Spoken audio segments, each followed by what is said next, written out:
Everyone, आपका स्वागत है आपके अपने चैनल मैथ किंग मेकर में। आज हम पढ़ने वाले हैं क्लास 7 का chapter 3 that is data handling. So आज डे 1 है हमारा। डाटा हैंडलिंग चैप्टर हम शुरू कर रहे हैं आज। सो डाटा हैंडलिंग क्या है, सबसे पहले ये समझना ज़रूरी है, व्हाट इज़ डाटा, ओके।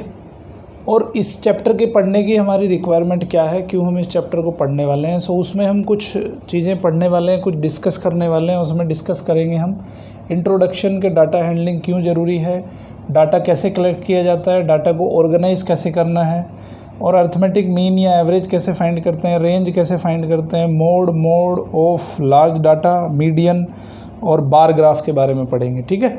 सो सबसे पहले हम इसका इंट्रोडक्शन देते हैं कि डाटा हैंडलिंग आखिर क्यों रिक्वायर्ड है।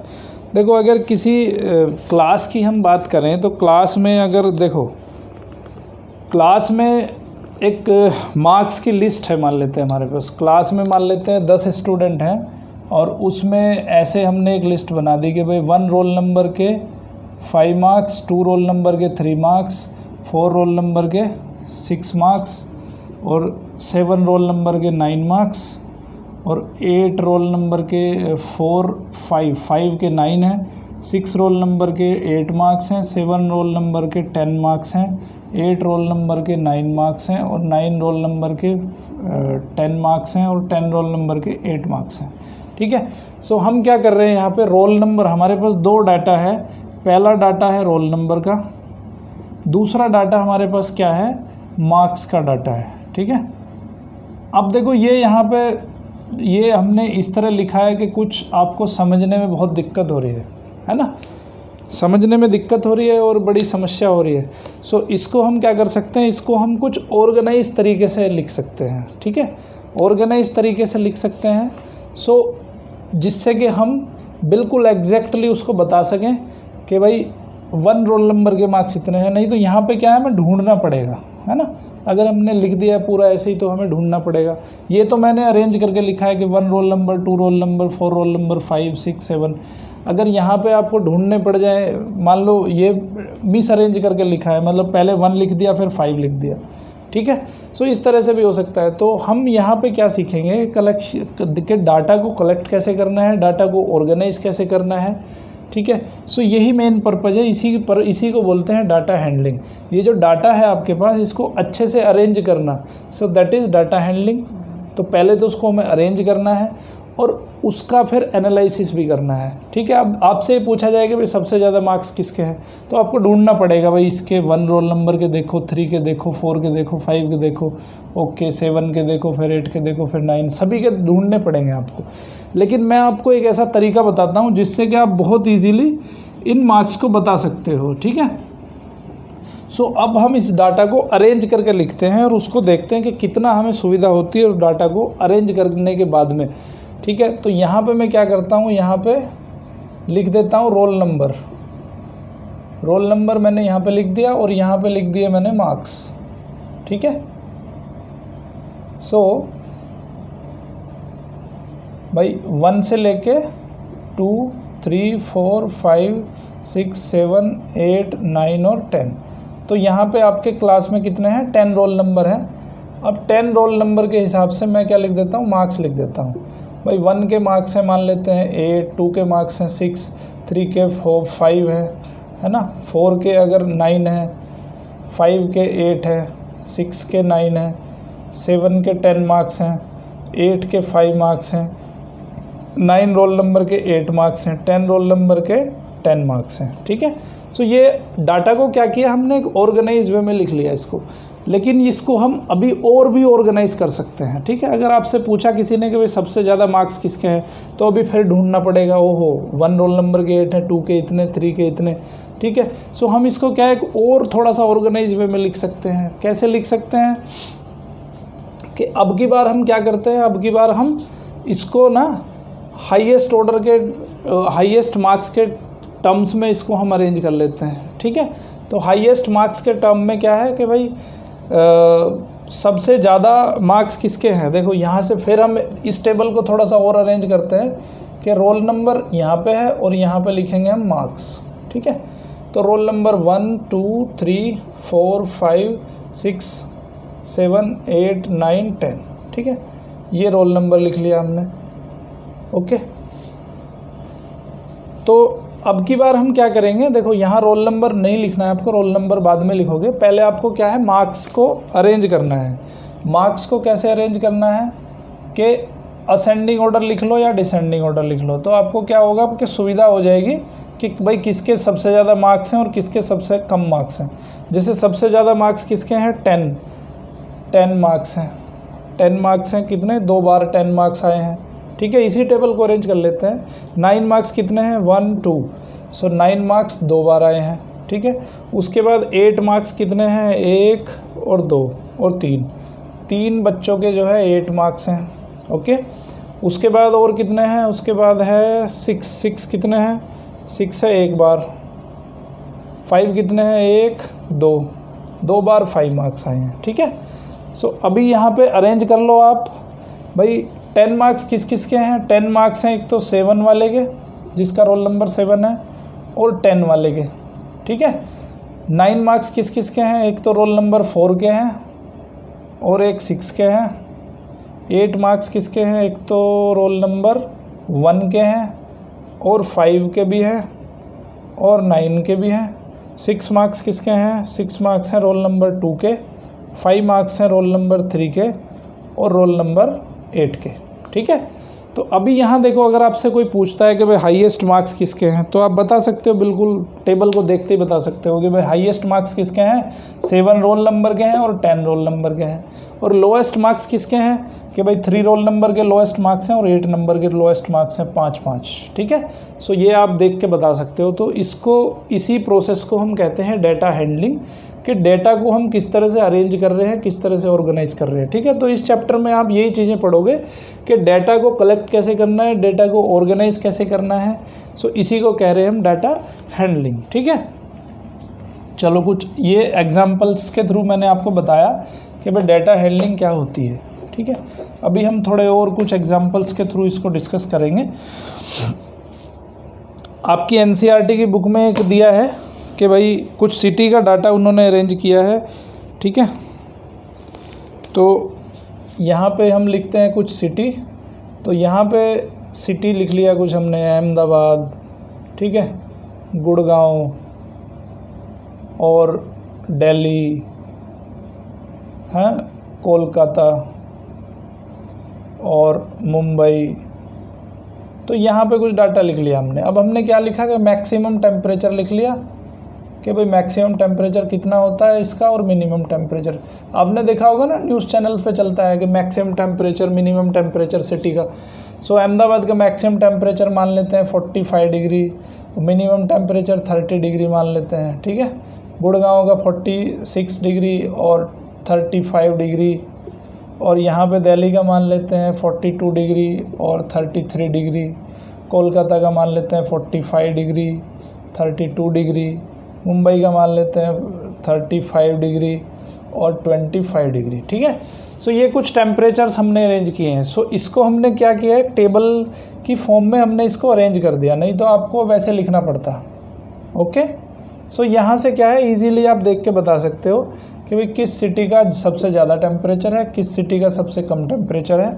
सो इसको अरेंज करना ही डाटा हैंडलिंग कहलाता है। इस डेटा को अरेंज करने का मतलब है डाटा हैंडलिंग, ठीक है। और आप क्रिकेट मैच देखते हो, क्रिकेट मैच में जो सीरीज़ होती हैं, जो वर्ल्ड कप वगैरह होते हैं, तो उसमें क्या देखते हो आप कि भाई इस टीम ने इतने मैच जीते, इस टीम ने इतने मैच जीते, पूरी समरी आ जाती है ना। प्लेयर्स का स्टेटिस्टिक्स भी आ जाता है। स्टेटिस्टिक्स मतलब किस प्लेयर ने किस मैच में कितने रन बनाए, ठीक है, किस ईयर में कितने रन बनाए, कितने चौके मारे, कितने छक्के मारे अपनी पारी में। So that is data. So उस डेटा को जो है अरेंज करना होता है। So that arranging of data in form of table, एक टेबल आपने बनाई, इसको क्या कहते हैं, इसको कहते हैं टेबल। सो एक टेबल आपने अरेंज करी, so that is known as data handling. ये आपने टेबल की फॉर्म में इसको लिख दिया। सो टेबल की फॉर्म में लिखना ही डेटा हैंडलिंग है, ठीक है। अभी मैं क्या करता हूँ, आपको एक क्वेश्चन देता हूँ, होमवर्क। होमवर्क क्या है कि ये आपकी एनसीईआरटी की बुक में भी दिया है। सो 20 बॉयज़ एंड गर्ल्स का आपको वेट लेना है और organise the data and answer the following question using the data. So you have to take weight of 20 children, 200 बच्चों का, 20 बच्चों का आपको डाटा लेना है, ठीक है। और डाटा लेने के बाद बताना है आपको number 1 question, who is the heaviest, किसका वेट जो है सबसे ज़्यादा है, पहली चीज़ बतानी। दूसरी चीज़ बतानी, what is the most common weight, most common मतलब कि सबसे ज़्यादा वेट, सबसे ज़्यादा बार किसका वेट आया है। जैसे किसी का 3 बच्चों का 20 kg आ गया, सो that is the most common, सबसे ज़्यादा बार जो है कितना बच्चों का कितने kg वेट रिपीट हुआ है। And what is the difference between highest and lowest weight, what is the difference between your weight and your friend weight, your weight and your friends weight, okay. So ये 3 चीज़ें आपको बतानी है, okay. अब इसको थोड़ा इसी चैप्टर को आगे बढ़ाते हैं, ठीक है। ये नोट कर लो क्वेश्चन, ये क्वेश्चन आपको करना है। अब हम पढ़ेंगे एवरेज। एक वर्ड पढ़ा होगा आपने कि भाई एवरेज, आपके पास जिसके पास गाड़ी है, जिसके पास बाइक है, तो पूछते हैं ना भाई कि बाइक कितना एवरेज देती है, कार कितना एवरेज देती है। सो एवरेज का मतलब होता है कि जैसे मान लेते हैं कि आपके क्लास में 10 बच्चे हैं और 10 बच्चों के मार्क्स आए, किसी के 5 मार्क्स आए, किसी के 7 आए, किसी के 9 आए, 8 आए, 10 आए, 7 आए, ठीक है। 6 बच्चों का डाटा हम ले लेते हैं, मान लेते हैं 6 बच्चों का डाटा हमने ले लिया। सो इन बच्चों में एक के 5 marks, 7 marks, 9 marks, 8 marks, 10 marks और 7 मार्क्स, ठीक है। तो अब पूछा जाता है कि भाई अच्छा ठीक है, इनका एवरेज क्या है। सो एवरेज कैसे निकालते हैं, जितना भी आपके पास डाटा है उस डाटा को ऐड कर दो, ऐड कर देंगे हम, और कितना नंबर है वो, कितने नंबर ऑफ़ डाटा है उससे डिवाइड कर दो। तो कितने नंबर ऑफ़ डाटा है, 6 नंबर ऑफ़ डाटा है। सो 6 से इसको डिवाइड कर देंगे, तो 5 7 12, 12 + 9 21, 29, 21 + 8 29, 39 और 46। सो ये आ गया आपका 46/6, जो भी कैलकुलेट करके आए 7 पॉइंट कुछ समथिंग आएगा, ठीक है, 7.5 समथिंग। सो इसको बोलते हैं इसका एवरेज। एवरेज का दूसरा नाम है अर्थमेटिक मीन भी बोलते हैं इसको, ठीक है। अर्थमेटिक मीन, अर्थमेटिक मीन क्या होता है, अर्थमेटिक मीन भी यही है आपका, ठीक है।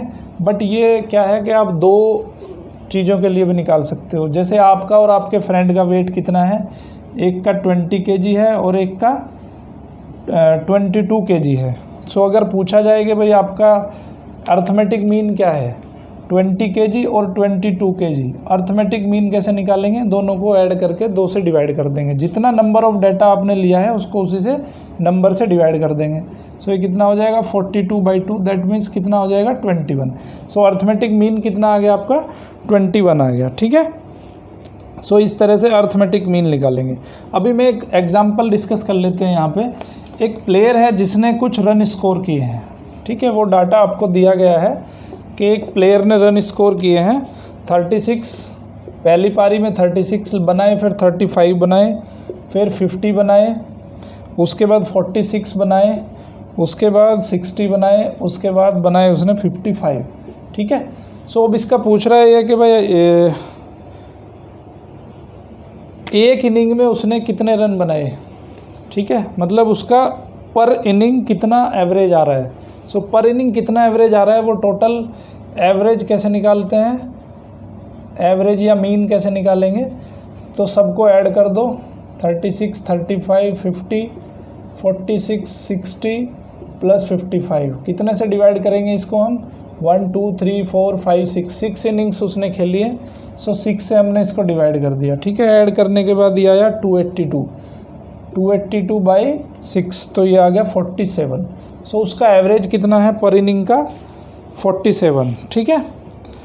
सो इसका ये इसी को बोलते हैं अर्थमेटिक मीन, ठीक है। सो अर्थमेटिक मीन का मीनिंग क्या होता है, अर्थमेटिक मीन का मीनिंग होता है कि भाई एक एवरेज जो है वो that is called as arithmetic mean, ठीक है। तो आप क्या कर सकते हो, अब मैं आपके लिए एक होमवर्क देता हूँ कि आप एक वीक के अंदर कितने घंटे सोते हो, हर दिन में आप कितने घंटे सो रहे हो, उसका आपको अर्थमेटिक मीन निकालना है या एवरेज निकालना है। ठीक है, मान लेते हैं मंडे को आप सोए 7 आवर्स, ट्यूसडे को आप सोए जो है 8 आवर्स, फ्राइडे को ज़्यादा सो लिए 8 घंटे, सैटरडे को ज़्यादा सो लिए 10 घंटे सो लिए। सो आपको क्या करना है कि एक एवरेज निकालना है अपने स्लीपिंग आवर्स का। ठीक है, सो पहला क्वेश्चन मैं आपको दे रहा हूँ कि find your average of sleeping hours in 1 week. Okay, 1 week के अंदर आपका कितना एवरेज रहा स्लीपिंग आवर्स का। दूसरा मैं क्वेश्चन दे रहा हूँ आपको 5 नंबर फाइंड करने हैं। Find at least 5 numbers between 1/2 and 1/3। देखो बच्चों, सबसे बड़ी बात क्या है कि आपको मैंने क्या बताया, आपको मीन बताया मैंने। मान लेते हैं ये 10 है और ये 20 है। ठीक है, नंबर लाइन हम थोड़ा डिस्कस करते हैं कि अगर ये 10 है और ये 20 है, सो 10 और 20 के बीच में कितने नंबर लाई करेंगे, बहुत सारे नंबर लाई करेंगे। सो यहाँ पे जो इसके बिल्कुल सेंटर में होगा, जो हमने बात करी अर्थमेटिक मीन की। अर्थमेटिक मीन क्या होता है कि पहली चीज़ को दूसरी चीज़ से प्लस कर दो और उसको 2 से डिवाइड कर दो। सो कितना आ जाएगा, ये 15 आ जाएगा। 30/2 दैट इज़ 15। ठीक है, 15 आ गया। सो 15 कहाँ पे लाई करेगा, 15 लाई करेगा इसके सेंटर में। सो आपको ध्यान रखना है कि अर्थमेटिक मीन ऑलवेज 2 नंबर के बीच में लाई करता है, बिल्कुल सेंटर में लाई करेगा। अब ये आपने 10 और 20 के बीच में एक नंबर निकाल लिया, कितना आ गया, 15 आ गया। ठीक है, अब मान लो क्वेश्चन आपसे पूछा है कि भाई 1/2 और 1/3 के बीच के आपको 5 नंबर बताने हैं by the process of arithmetic mean. Arithmetic mean का यूज़ करते हुए 5 नंबर आपको फाइंड करने हैं। तो आपने एक नंबर फाइंड कर लिया, दोनों का अर्थमेटिक मीन निकाल लो। अब 10 और 15 का अर्थमेटिक मीन निकाल लोगे तो यहाँ पे एक नंबर मिल जाएगा आपको, है ना। 15 और 20 का अर्थमेटिक मीन निकाल लोगे तो यहाँ पे एक नंबर मिल जाएगा। तो कितने नंबर मिल गए आपको, अभी 3 नंबर मिल गए। अभी ये नंबर आपने एक निकाला, इस नंबर का और 10 के बीच का नंबर निकाल लो अर्थमेटिक मीन से, ये नंबर आ जाएगा। कितने हो गए, 4। अब इस नंबर के बीच निकाल लो, ये नंबर आ जाएगा। कितने नंबर हो गए, 5। सो इसी तरह से आप thousands of number, unlimited numbers, infinite numbers आप फाइंड कर सकते हैं किसी भी 2 नंबर के बीच में। ठीक है, सो इस तरह से इसी प्रोसेस का यूज़ करते हुए आपको ये क्वेश्चन करना है। चलिए अब आगे चलते हैं अर्थमेटिक मीन से। अब पढ़ेंगे हम अर्थमेटिक मीन के बाद पढ़ते हैं हम रेंज। ठीक है, रेंज क्या होती है। रेंज का मतलब है आपका कि आपने कोई डाटा कलेक्ट किया है, सो उस डाटा में जो लोएस्ट है, लोएस्ट कितना है और हाईएस्ट कितना है।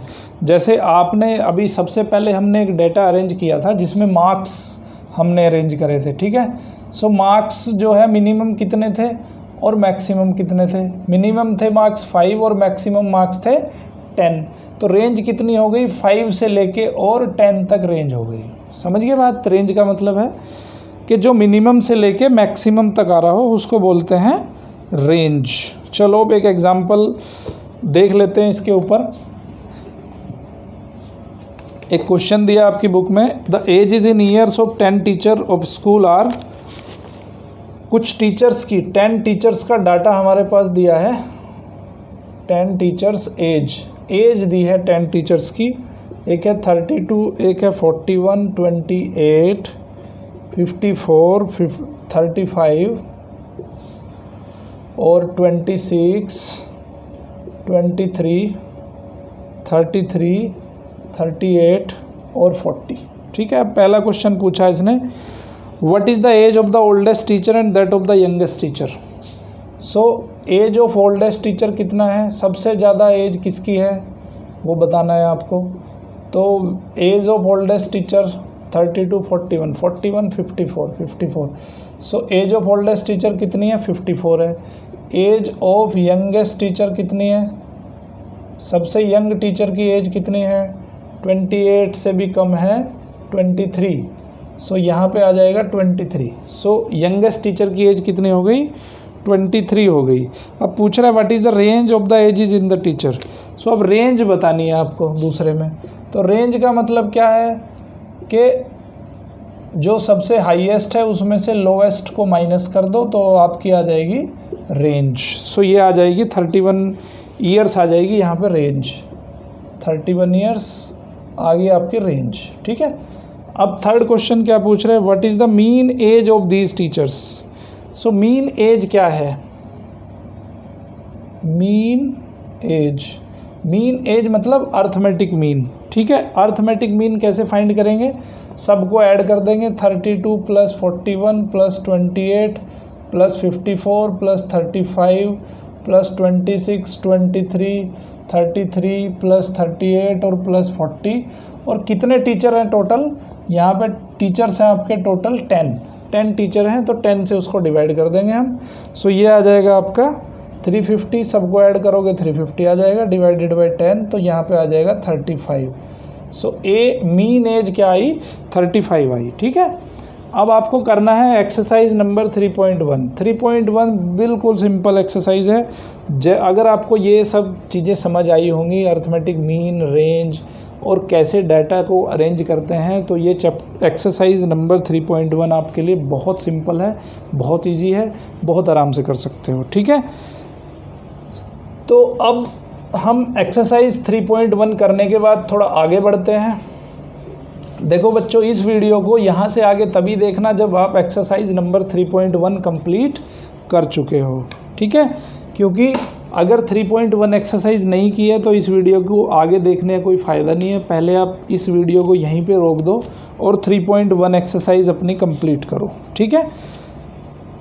उसके बाद हम पढ़ने वाले हैं अभी मोड।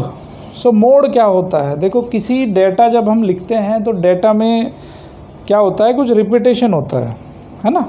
किसी डेटा का रिपीटेशन होता है तो उसको कहते हैं मोड। जिस डेटा का सबसे ज़्यादा रिपीटेशन हो रहा है, ठीक है, सो उसको बोलते हैं मोड। जैसे हमने यहाँ पे लिया था रोल नंबर लिए थे यहाँ पे, और यहाँ पे लिए थे मार्क्स। ठीक है, रोल नंबर और मार्क्स। तो यहाँ पे लिखा मैंने अरेंज, एक टेबल लिख लिया मैंने, 1 2 3 4 5 6 7 8 9 10। ओके। तो यहाँ पे क्या हुआ, रोल नंबर के कितने मार्क्स हैं, मान लेते हैं 10 है, इसके 8 हैं, इसके 9 हैं, इसके 10 हैं, इसके 9 हैं, इसके 7 हैं, इसके 10 हैं, इसके 9 हैं, इसके 8 हैं और इसके 10 हैं। ठीक है। अभी आप क्या देख रहे हो यहाँ पे कि भाई अगर हम इसको टैली में बनाएं, टैली आपने सीखा होगा क्लास 6 में। सो टैली में अगर इसको बनाएं तो देखो यहाँ पे देखो कितने बार कौन से ऐसे मार्क्स हैं जो सबसे ज़्यादा रिपीट हुए हैं। जैसे 10 अगर रिपीट, 10 को देखो कितनी बार लिखा है, 10 को कितनी बार लिखा है हमने, 1 2 3 4। सो 10 को लिखा है हमने 4 टाइम्स। ठीक है। और दूसरे मार्क्स कौन से हैं आपके, 9 है। सो 9 को कितनी बार लिखा है, 1 2 3। सो 9 को लिखा है 3 बार। 8 को कितनी बार लिखा है, 1 2। 8 को लिखा है 2 टाइम्स। और 7 को लिखा है हमने कितनी बार, 7 को लिखा है 1 बार। तो यहाँ पे आप देखो कि सबसे ज़्यादा बार कौन सा मार्क्स रिपीट हुआ है, 10 सबसे ज़्यादा बार रिपीट हुआ है। सो जो मार्क्स सबसे ज़्यादा बार रिपीट होता है उसको बोलते हैं उसका मोड। तो क्या हो गया, इस टेबल के अंदर मोड क्या है, मोड इज़ 10 मार्क्स। ओके। सो कोई भी टेबल में, किसी भी डेटा में जो डेटा सबसे ज़्यादा बार रिपीट होता है उसको ही डेटा को बोलते हैं उसका मोड। ओके। सो मोड बहुत सिंपल है, समझ आ गया होगा। या टैली टेबल जब आप देखोगे तो टैली टेबल में जो सबसे ज़्यादा फ्रीक्वेंसी जिसकी होती है, फ्रीक्वेंसी का मतलब क्या है कि कोई भी डेटा सबसे ज़्यादा बार अगर रिपीट हो रहा है सो उसको बोलते हैं हम मोड। ठीक है। अब किसी लार्ज डाटा का मोड कैसे फाइंड करते हैं, सो उसको सीखते हैं। पहले हम एक लिखते हैं डेटा। ठीक है। सो डेटा लिख लेते हैं एक 1 3 5 1 3 2 5 1 4 6 2 5 2 2 2 3 बार है, 4 1 2 3 1 1 2 3 2 ओके, 6 4 3 2 1 1 4 2 1 5 3 3 2 3 2 4। ठीक है, चलो ये छोटा सा कर देते हैं उसको। Okay, so following are the margins of victory in the football matches of the league. ये क्या है, मार्जिन्स हैं कि कितने गोल से वो टीम जीती है। मार्जिन्स ऑफ द लीग, ये गोल के मार्जिन है। ठीक है, सो अब क्या करना है हमें, इन्हें find the mode of the data. Mode of the data हमें फाइंड करना है। मोड का मतलब क्या है कि भाई सबसे ज़्यादा बार कौन सा ऐसा नंबर है जो रिपीट हुआ है। सो देखेंगे हम, तो यहाँ देखो सबसे लोएस्ट क्या है हमारे पास, 1 है। सो यहाँ पे हम शुरू करेंगे, टेबल बनाओ सबसे पहले।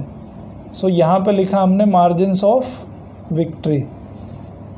ठीक है, सो मार्जिन्स ऑफ विक्ट्री कितना है, या तो 1 गोल का है, 1 से लेके 6 तक है।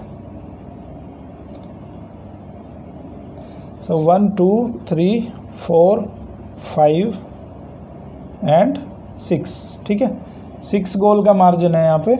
उसके बाद है टैली बार। अब हमें टैली बार लगाना है।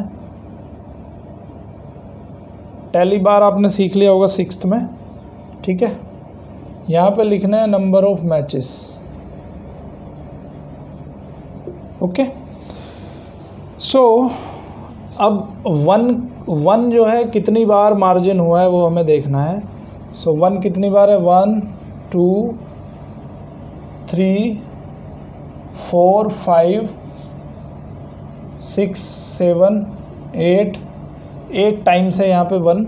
ठीक है, 1 गोल का मार्जिन कितनी बार हुआ है, 8 टाइम्स हुआ है। सो 8 को टैली में कैसे लिखते हैं, 1 2 3 4 और 5 6 7 8। ठीक है, सो नंबर ऑफ मैचेस कितने हो गए, 8 मैचेस में ऐसा हुआ है जिसमें कि मार्जिन 1 गोल का रहा है। अब 2 का देखेंगे, 2 में क्या है, 1 2 3 4 5 6 7 8 9 10 और 11 12। सो 12 टाइम्स ऐसा हुआ है कि 12 मैचेस ऐसे हुए हैं जिसमें नंबर ऑफ मार्जिन 2 गोल्स का रहा है। तो इसको टैली में कैसे लिखेंगे, 1 2 3 4 5 1 2 3 4 5 10 हो गए और ये हो गए आपके 12। ठीक है, अब 3 गोल्स का मार्जिन देखेंगे, 1 2 3 4 5 6 7। ठीक है, सो 3 गोल्स के मार्जिन पे 7, टैली में लिख दो इसको, 5 6 7, तो 7। 4 का मार्जिन कितनी में है, 1 2 3 4 5। ठीक है, सो इसमें 5 टाइम्स है, तो यहाँ पे लिख दो 5 मैच। 5 का मार्जिन देखेंगे, 1 2 3 ओके, 5 का मार्जिन है 3 टाइम्स, तो यहाँ पे लिख दिया 3। 6 का मार्जिन कितनी बार है, 1 2 ओके, 6 का मार्जिन है ओनली 2 टाइम्स। तो बच्चों अभी यहाँ पे क्या होगा, आपका मोड कितना होगा, जिसकी सबसे ज़्यादा फ्रीक्वेंसी हुई है तो मोड क्या होगा यहाँ पे, किसकी सबसे ज़्यादा मार्जिन, सबसे ज़्यादा बार कौन सा मार्जिन रहा है, 2 रहा है सबसे ज़्यादा बार मार्जिन। ठीक है, सो मोड क्या आ गया यहाँ पे, 2 आ गया, क्योंकि 2 गोल का मार्जिन सबसे ज़्यादा बार रहा है 12 टाइम्स। ओके, सिंपल समझ गए मोड का मतलब क्या होता है। और यहाँ पे एक और बना दो, टोटल की टेबल और बना दो कि भाई टोटल मैच कितने हुए। सो टोटल मैच कितने होंगे, 8 12 27 32 32 और 37 मैचेस हो गए। सो टोटल मैचेस हो गए आपके 37। सो 37 में जो मोड आया आपका, मोड कितना आया, 2 आया। यहाँ डेटा में जो मोड आया वो कितना आया, 2 आया, क्योंकि 2 जो है सबसे ज़्यादा बार रिपीट हुआ है। ओके, लेकिन अगर देखो कई बार ऐसा भी हो सकता है कि आपका मोड 2 भी हो सकते हैं, मोड 3 भी हो सकते हैं। ओके, सो अगर यहाँ पे क्या हो जाता, मान लेते हैं कि 1 जो है मार्जिन ऑफ विक्ट्री 1 भी जो है 12 टाइम्स आ जाता, अगर 1 भी हमारा अगर 12 टाइम्स हो जाता तो यहाँ पे मोड क्या हो जाते, आपके 2 हो जाते। सो मोड हो जाते 1 एंड 2, आंसर आपके 2 हो जाते, मोड आपके 2 हो जाते। सो इसको बोलते हैं मोड। समझ में आई बात, मोड क्या होता है। उसके बाद अभी पढ़ेंगे मीडियन। मीडियन का मतलब क्या है, मीडियन का मतलब है कि जो मिडिल में पड़ रहा हो।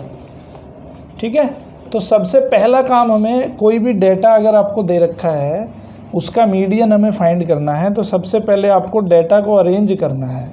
अरेंज किस में करना है, या तो असेंडिंग ऑर्डर में अरेंज करोगे या फिर उसको डिसेंडिंग ऑर्डर में अरेंज करोगे। ठीक है, और मिडिल जो टर्म पड़ रही होगी that will be it's median. ठीक है, सो मीडियन बड़ा सिंपल है, जो टर्म मिडिल में पड़ रही है उसको मीडियन बोलते हैं। जैसे मान लेते हैं कुछ डेटा दिया आपके पास 5, 7, 3, 2, 9, 8 और 7। ठीक है, ये आपके पास कुछ डेटा है, इस डेटा का आपको मीडियन बताना है। तो सबसे पहले क्या करोगे, इसको या तो असेंडिंग में लिखो या फिर इसको डिसेंडिंग में लिखो, दोनों में से किसी में भी लिख सकते हो, कोई फ़र्क नहीं पड़ेगा। ठीक है, असेंडिंग में लिखो तो सबसे छोटा नंबर 2 है, उसके बाद 3 है, उसके बाद क्या है 5 है, उसके बाद है 7 2 बार है, उसके बाद 8 है, उसके बाद 9 है। ठीक है, आपके पास कितने नंबर हैं टोटल, 1 2 3 4 5 6 7। 7 में क्या करो, जो सबसे बीच वाला टर्म पड़ रहा है, बीच वाला ये पड़ेगा, 3 इसके लेफ्ट में है और 3 इसके राइट में है। ठीक है, सो इसको बोलेंगे इसका मीडियन, मिडिल वाली टर्म हो जाएगी मीडियन। ठीक है, इसको डिसेंडिंग ऑर्डर में भी लिख सकते हो, 9 8 7 7 5 3 2। सो ये मीडियन हो जाएगा, मिडिल टर्म हो जाएगी, क्योंकि इसके लेफ्ट में भी 3 नंबर हैं और इसके राइट में भी 3 नंबर हैं। तो मीडियन निकालते हुए सबसे पहला चीज़ आपको ध्यान रखनी है कि आपको असेंडिंग ऑर्डर में लिखना है या डिसेंडिंग ऑर्डर में लिखना है। अभी देखिए यहाँ पे कितने थे, नंबर ऑफ टर्म्स कितनी थी, यहाँ पे 7 थी। 7 मतलब ओड। ठीक है, ये सब क्या थी आपकी, ओड थे ये नंबर। तो ओड में तो क्या होता है कि बीच वाला ले लो, आपके लेफ्ट में भी उतने नंबर बचेंगे, राइट में भी उतने नंबर बचेंगे। लेकिन अगर ये इवन होते, इवन मतलब अगर ये मान लो 9 ना होता तो आपके होते 3 2 3 5 7 7 8। 9 आपके इसमें दिया ही नहीं है। सो 9 मतलब क्या है, आपके अभी टर्म्स कितनी हो गई, इवन टर्म्स हो गई।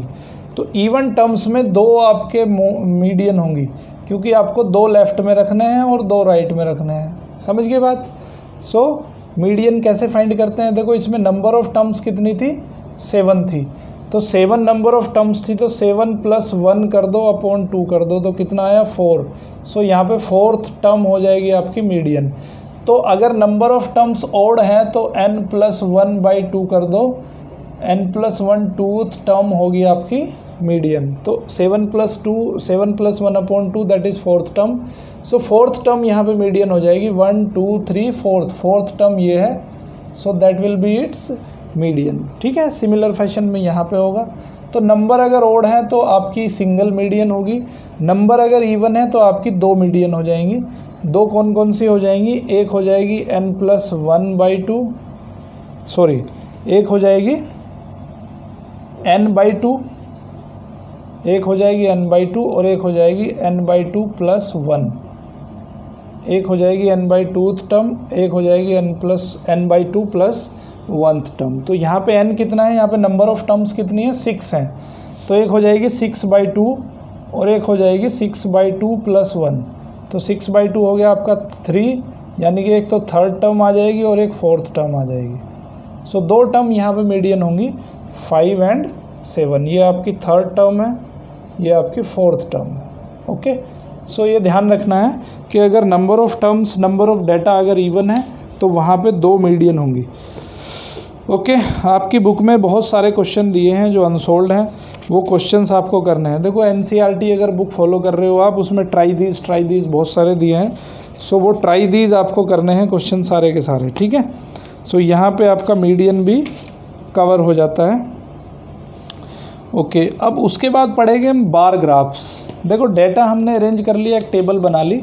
उस टेबल से भी ज़्यादा बढ़िया अगर डाटा आपको अरेंज करना है, मतलब एक नज़र में देखते ही आपको बता देना है कि भाई सबसे ज़्यादा किसके हैं, सबसे कम मार्क्स किसके हैं, तो आप यूज़ कर सकते हो बार ग्राफ। बार ग्राफ में क्या है कि आपको कुछ ग्राफ्स बनाने हैं, ग्राफ के थ्रू आपको जो है समझाना है डेटा को। क्योंकि वो विजुअल डिस्प्ले है, विजुअल डिस्प्ले क्या है कि हमें याद रहता है, हमें अच्छी तरह से पता रहता है, ठीक है। वहाँ क्या करना पड़ेगा आपको कि स्केल चूज़ करना पड़ेगा। जैसे कि एक एग्जाम्पल नंबर 8 दिया है आपकी बुक में। एग्जाम्पल नंबर 8 क्या कहता है कि 200 student of 6 and 7 classes were asked to their name favourite colour so as to decide. देखो अब यहाँ पे सबसे पहले आपको टेबल बनानी पड़ेगी। कुछ बच्चे हैं, बच्चों के कुछ फेवरेट कलर हैं, फेवरेट कलर्स, ठीक है। उसकी टेबल बनाओ आप, एक फेवरेट कलर है और नंबर ऑफ स्टूडेंट्स है। तो फेवरेट कलर कौन कौन से हैं? रेड है, रेड को पसंद करते हैं 43 बच्चे। दूसरा ग्रीन है, ग्रीन को पसंद करते हैं 19 बच्चे। तीसरा है ब्लू, ब्लू को पसंद करते हैं 55 बच्चे। चौथा है आपका येलो, येलो को पसंद करने वाले बच्चे हैं 49। और एक है ऑरेंज, ऑरेंज को पसंद करने वाले बच्चे हैं 34। ओके, अब इसको ग्राफ के बेस पे बनाना है, हमें इसको ग्राफ बनाना है। देखो बच्चों, ग्राफ जब बनाओगे आप तो 55 जो है बहुत बड़ा टर्म हो जाएगा, ठीक है। तो हमें क्या करना पड़ेगा कि स्केल चूज़ करना पड़ेगा, क्योंकि आपका जो ग्राफ पेपर होता है उसमें इतने इतने से बॉक्स होते हैं, है ना। एक बॉक्स को हम 1 यूनिट मानते हैं। तो यहाँ क्या करना पड़ेगा हमें कि 1 यूनिट को कुछ हम स्केल सेट कर देंगे। जैसे यहाँ पे देखो 55 बॉक्स बनाना आपकी बुक में पॉसिबल नहीं है ना, क्योंकि उसमें होते हैं 20-25 खाली होते हैं पूरे एक पेज के अंदर। तो यहाँ पे क्या करेंगे, हम कुछ यूनिट्स मान लेंगे, ठीक है। बार ग्राफ जब भी बनाते हैं तो कुछ यूनिट हमें डिसाइड करनी पड़ती है। तो बार ग्राफ जब बनेगा तो वो एक लाइन हॉरिजॉन्टल खींच लो और एक लाइन वर्टिकल खींच लो, ठीक है। एक तरफ हमें जो है एक यहाँ पे 2 डाटा दिया हुआ है आपको। एक तरफ एक डाटा शो करेंगे, दूसरी तरफ दूसरा डाटा शो करेंगे, ठीक है। यहाँ पे इस तरफ हम जो शो कर रहे हैं वो हम नंबर ऑफ़ स्टूडेंट शो कर रहे हैं इस वाले लाइन पे, ओके। और यहाँ हम शो कर रहे हैं फेवरेट कलर।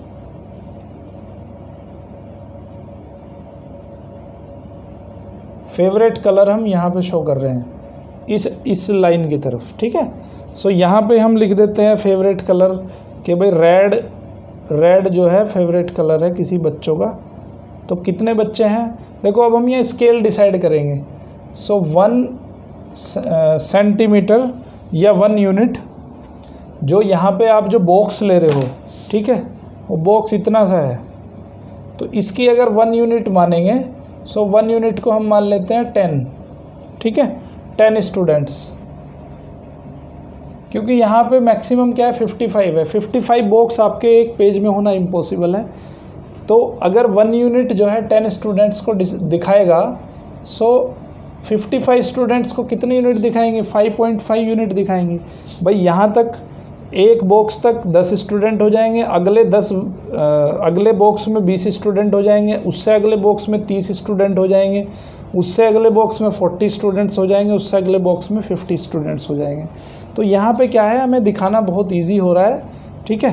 तो ये मान लेते हैं आपका एक बॉक्स है यहाँ तक आपके 2 बॉक्स हैं, यहाँ तक 3 बॉक्स हैं, यहाँ तक 4 बॉक्स हैं, यहाँ तक 5 बॉक्स हैं। तो 5.5 बॉक्स, 5.5 बॉक्स कहाँ तक होगा, लगभग यहाँ तक, ठीक है। तो आपको जो रेड बनाना है वो रेड कहाँ तक बनाना है, 5.5 तक बनाना है। इसको बोलते हैं बार ग्राफ, ओके। रेड जो पसंद करने वाले लोग हैं वो कितने हैं, ये हो जाएगा आपका 10, ये हो जाएगा 20, ये हो जाएगा 30, ये 40, ये 50 और ये 55 हो जाएगा। ठीक है। सो रेड पसंद करने वाले बच्चे कितने हैं, 55 हैं। उसके बाद सॉरी रेड नहीं, ये यहाँ पे क्या है आपका, हाँ इसको अरेंज कर लो आप। अरेंज कैसे कर लो कि रेड ग्रीन, सॉरी रेड तो आपके 43 है ना, रेड को पसंद करने वाले 43 हैं, तो आपको 43 तक ही लेके जाना है इसको। ठीक है, तो आपको 43 कहीं यहाँ पे आएगा, सो 43 तक ही लेके जाना है। उसके बाद देखते हैं ग्रीन, ग्रीन का 19 है, मतलब 20 से थोड़ा सा कम, तो यहाँ पे कहीं ग्रीन लिख देते हैं, थोड़ा सा स्पेस देना है इसके बीच में। ठीक है, सो ग्रीन को स्पेस बराबर देना है, जितना ये होगा उतना ही यहाँ पे स्पेस देना है आपको। सो ग्रीन के कितने हैं, ग्रीन है आपका 19 मतलब कहीं यहाँ तक आएगा बस। ओके,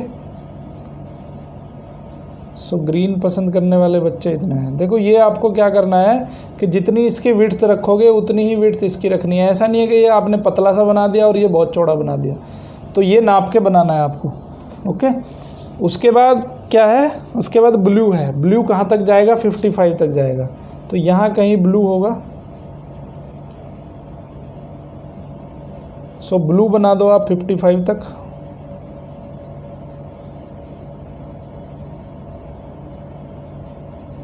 देखो ग्राफ पेपर में आपके पास स्केल होगा, तो स्केल से बहुत अच्छी तरह इसको मेजर करके बना सकते हो। उसके बाद येलो, येलो कहाँ है, 49 यानी कि लगभग 50 तक जाएगा ये। यहाँ पे आ गया आपका येलो, सो यहाँ पे येलो बना दो, इससे थोड़ा सा नीचे जाएगा।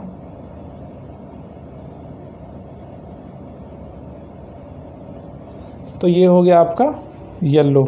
उसके बाद है ऑरेंज, तो यहाँ पे ऑरेंज होगा।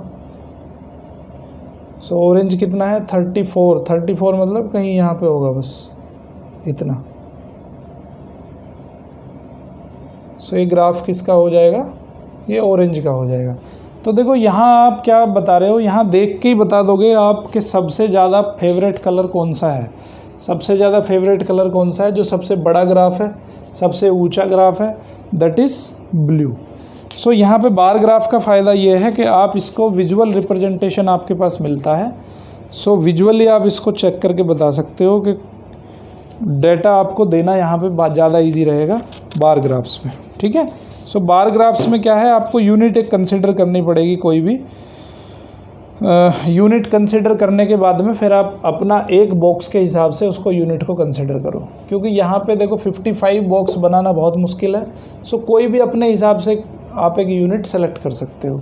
अगर यहाँ पे मान लेते हैं 430 स्टूडेंट हो जाते हैं, 190 हो जाते हैं, 550 हो जाते हैं, 490 हो जाते हैं, 34, तो यहाँ क्या मानना पड़ता है हमें, एक यूनिट को मानना पड़ता है 100 स्टूडेंट्स, क्योंकि अब 550 स्टूडेंट्स हो गए। सो 550 बनाना मुश्किल है ना। तो यहाँ 10 स्टूडेंट यूनिट नहीं मान सकते आप। 10 स्टूडेंट यूनिट मानोगे तो आपको 55 बॉक्स बनाने पड़ेंगे। सो हम क्या मानेंगे, 100 स्टूडेंट्स मानेंगे 1 यूनिट के बराबर। सो 100 मानोगे तब आपका बार ग्राफ बन पाएगा। ओके, अभी क्या होता है, कई बार डबल बार ग्राफ भी बनाने को आते हैं। सो डबल बार ग्राफ में कुछ नहीं है, बहुत सिंपल है। उसमें क्या होगा, आपको 2 डाटा दिए होंगे, 2 डाटा दिए होंगे तो आपको दोनों डाटा के हिसाब से बार ग्राफ बनाना है। ठीक है, एक एग्जांपल ले लेते हैं आपके पास। ओके, एग्जांपल लेते हैं। एग्जांपल नंबर 10 आपकी बुक में दिया है। तो ये कहता है मैथमेटिक्स टीचर वांट्स टू सी, देखो उसने एक टेबल यहाँ पे सीधा बना देता हूँ मैं। स्टूडेंट्स हैं कुछ हमारे पास और स्टूडेंट्स का कुछ डाटा है। एक आशीष नाम का स्टूडेंट है, एक अरुण नाम का स्टूडेंट है, एक कविश है, ठीक है, माया और रीता। ये जो है यहाँ पे 5 स्टूडेंट लिए गए हैं। इन 5 स्टूडेंट्स के बारे में कुछ डाटा है। तो डाटा क्या है कि इनके कुछ क्वार्टरली एग्ज़ाम हुए थे और हाफ ईयरली हुए थे, कुछ उसमें उनके मार्क्स दिए गए हैं। ठीक है, सो यहाँ पे क्या है, क्वार्टरली एग्ज़ाम हुए, उसके बाद हाफ ईयरली एग्ज़ाम हुए। सो आशीष के मार्क्स आए 10 और 15, 15 एंड 18, 12 एंड 16, 20 एंड 21, 9 एंड 15। ठीक है। सो अब हमको इन्हें क्या करना है, बार ग्राफ के ऊपर दिखाना है। तो यहाँ देखो, यहाँ पे 20 है मैक्सिमम। ठीक है, तो आप यूनिट मान सकते हो कि 1 unit is equal to 2 marks. ठीक है, 2 मार्क्स मान सकते हो। तो क्या होगा, क्योंकि आपको 10 बॉक्स तक मैक्सिमम जाएगा, फिर नहीं तो आपको 20 बॉक्स तक लेके जाना पड़ेगा। ठीक है, आपकी अगर कॉपी में 20 बॉक्स अवेलेबल हैं तो आप 20 बॉक्स, फिर आप 1 unit is equal to 1 marks मान सकते हो। ठीक है, तो मैंने यहाँ पे 2 मार्क्स मान लिया है। सो अब यहाँ पे क्या है, आपको डबल ग्राफ बनाने पड़ेंगे, डबल बार ग्राफ बनेगा। ओके, सो डबल बार ग्राफ कैसा बनेगा, तो यहाँ पे आप लिखोगे आशीष का नाम सबसे पहले। ठीक है, यहाँ पे स्टूडेंट्स हो जाएंगे आपके, ये वाली जो लाइन दिखाएगी वो क्या दिखाएगी, स्टूडेंट्स दिखाएगी, और ये वाली लाइन दिखाएगी आपकी मार्क्स। ठीक है, अब ग्राफ बनाने पड़ेंगे आपको 2। आशीष, अब देखो यहाँ पे हम बना लेते हैं कि ये मान लेते हैं ये 1 यूनिट है। 1 यूनिट मतलब 2 मार्क्स, यहाँ पे 4 मार्क्स, यहाँ पे 6, यहाँ पे 8, 10, 12, 14, 16, 18, और ये हो जाते हैं आपके 20। ठीक है, सो आशीष के जो सबसे पहले ये बना लो आप, क्वार्टरली वाले ग्राफ बना लो। ठीक है, सो क्वार्टरली में कितने मार्क्स आए हैं, उसके 10 मार्क्स आए हैं। तो हम क्या करते हैं, ग्राफ यहाँ पे बना देते हैं आशीष के नाम का। तो 2 ग्राफ आपको बनाने हैं एक्चुअली यहाँ पे। सो आशीष के नाम का एक ग्राफ बना दो, बार ग्राफ, जिसमें उसके मार्क्स हैं 10। ठीक है, अब बनाना है हमें हाफ ईयरली वाला ग्राफ। तो हाफ ईयरली में 15 है तो यहाँ तक आएगा। ठीक है, जस्ट इसके बगल में ही बनेगा ये। सो ये हो गया आशीष का हाफ ईयरली ग्राफ। इसको क्या है, थोड़ा डिस्टिंग्विश करने के लिए हम क्या करते हैं, इसको क्रॉस लाइन मार देते हैं, जिससे कि हमें पता चल जाए कि भाई ये हमारा जो है हाफ ईयरली वाला है। ठीक है, सो उसको यहाँ पे लिखना भी पड़ेगा हमें। कैसे लिखना पड़ेगा कि भाई ये तो शो करता है किसको, क्वार्टरली को ये तो शो कर रहा है, इस तरह की जो बॉक्स बनेगा वो तो क्वार्टरली मार्क्स शो कर रहा है। और अगर इस तरह का बॉक्स बना रहे हैं हम, ये लाइन वाला, सो ये क्या बता रहा है, ये बता रहा है हाफ ईयरली मार्क्स। ठीक है, सो ये हमें यहाँ पे इंडिकेशन लिखना पड़ेगा, इसको बोलते हैं इंडिकेशन। तो यहाँ पे क्या है, डबल ग्राफ में आपके पास 2 चीज़ें आ गई। पहली चीज़ है इंडिकेशन, दूसरी चीज़ है यूनिट। तो यहाँ पे आपको 2 चीज़ें मेंशन करनी पड़ेगी। सिंगल ग्राफ में क्या कर रहे थे आप, सिर्फ आप यूनिट को मेंशन कर रहे थे। अब उसके बाद किसका नाम है भाई, अरुण का नाम है। तो सेम डिस्टेंस लेते हुए अरुण का नाम लिख दो। अरुण के कितने हैं, 15 हैं और 18 हैं। सो इसने तो भाई हाफ ईयरली में ही 15 मार्क्स ले लिए। सो पहले इसका ग्राफ यहाँ तक गया। ठीक है, मैं बाद में इसके फ़ायदे भी बताऊंगा कि डबल बार ग्राफ के क्या फ़ायदे हैं। अरुण के 15 है और उसके बाद 18 है। सो 18 यहाँ तक जाएगा।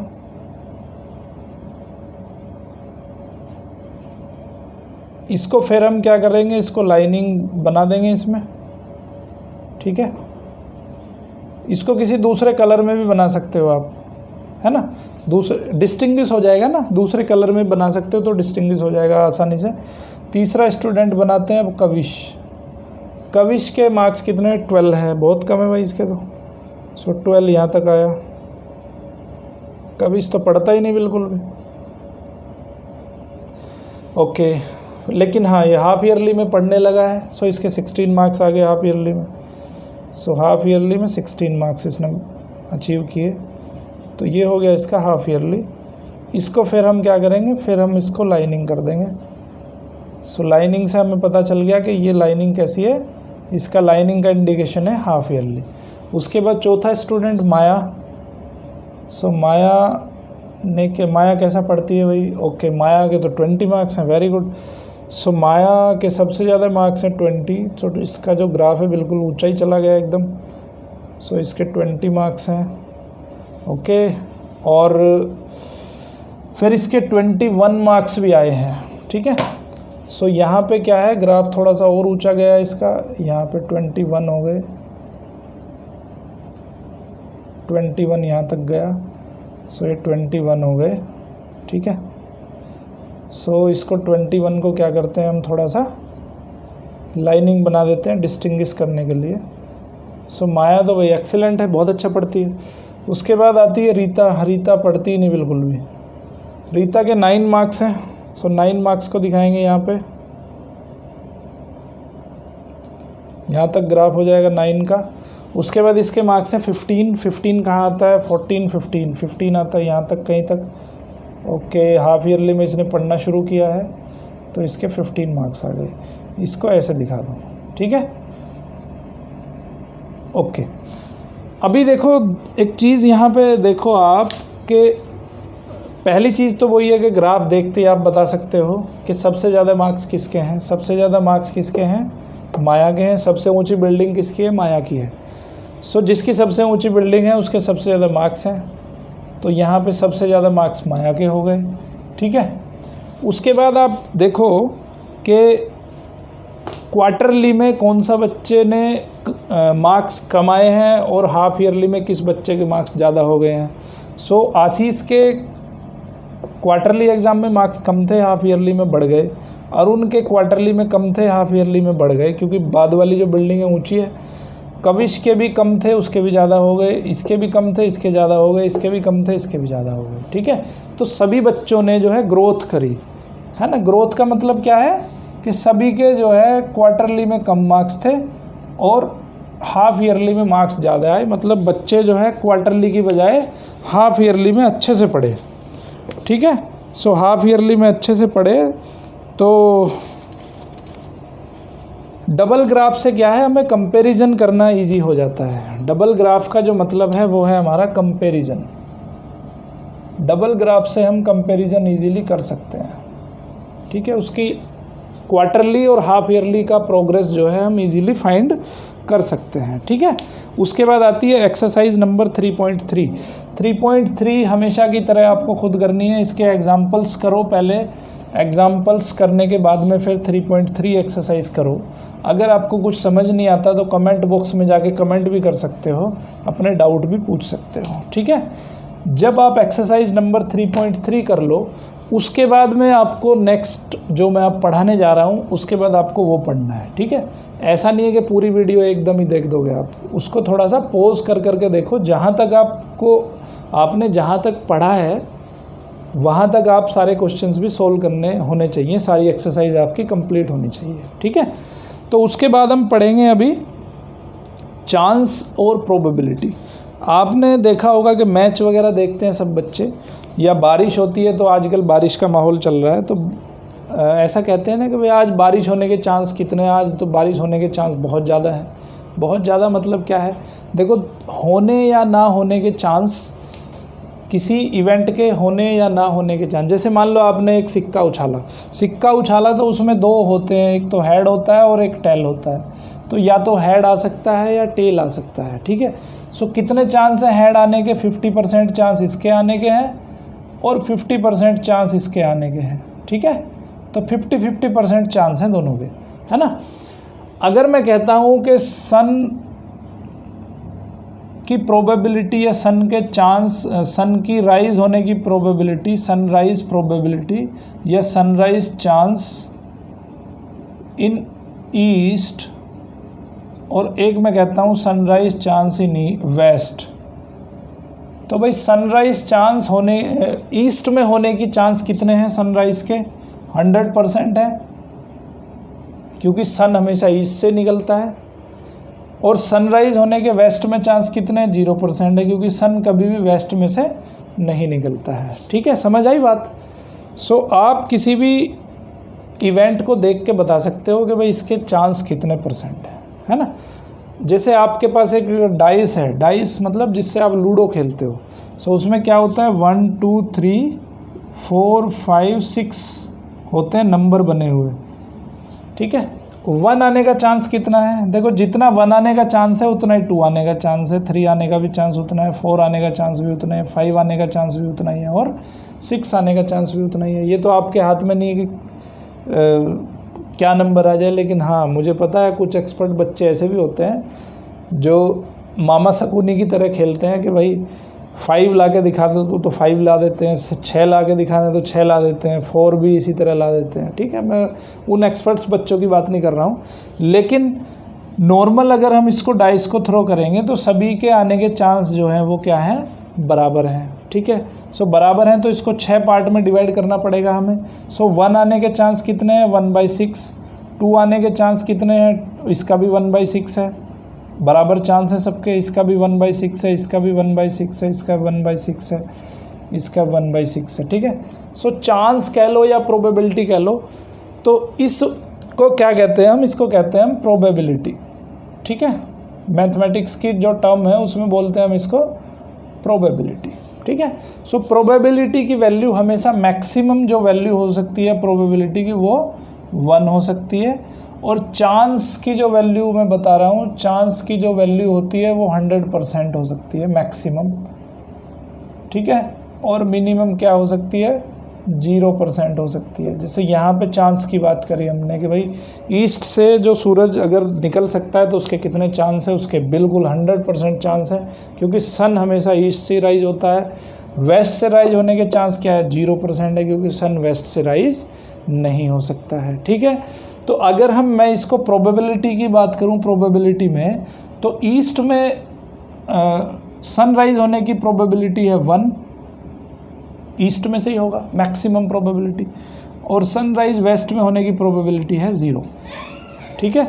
सो ईस्ट में जो सनराइज हो सकता है वो उसकी प्रोबेबिलिटी है 1, वेस्ट में सनराइज होने की प्रोबेबिलिटी है 0, ठीक है। सो इसको कहते हैं हम चांस और इसको कहते हैं हम प्रोबेबिलिटी, ठीक है। सो एक्सरसाइज नंबर अभी यहाँ पे आपको 3.4 करनी है, 3.4 आपको खुद करनी है। कुछ अगर आपको डाउट होते हैं तो आप पूछ सकते हो कमेंट बॉक्स में जाके। और इस चैप्टर को बच्चों बहुत अच्छे से पढ़ना है, मन लगा के पढ़ना है, ठीक है। और जैसे जैसे मैंने आपको बताया वैसे वैसे इस चैप्टर को पढ़ना है। आपको इसको पार्ट बाय पार्ट पढ़ना है। पहले थोड़ा पोर्शन पढ़ना है, एक्सरसाइज 3.1 करनी है। जब 3.1 हो जाए उसके बाद फिर आगे पढ़ना है, उसके बाद 3.2 करनी है। जब 3.2 हो जाए तो आगे पढ़ना है, फिर 3.3 करनी है। जब 3.3 हो जाए तो आगे बढ़ना है, फिर 3.4 एक्सरसाइज करनी है, ठीक है। ऐसा नहीं है कि इसको एक बार बैठो पूरी आप वीडियो देख लो। ओके, चलो मिलते हैं नेक्स्ट चैप्टर में। चैप्टर नंबर 4 आपका जो भी होगा, चैप्टर नंबर 4 उसमें पढ़ेंगे हम, ठीक है। तो अभी तक अगर आपने मेरे चैनल को सब्सक्राइब नहीं किया है तो उसको सब्सक्राइब कर दो, और जिससे कि आपको नोटिफिकेशन मिलते रहें, ठीक है। बेल आइकन भी दबा देना। चलिए फिर मिलते हैं नेक्स्ट लेक्चर में। Thank you very much.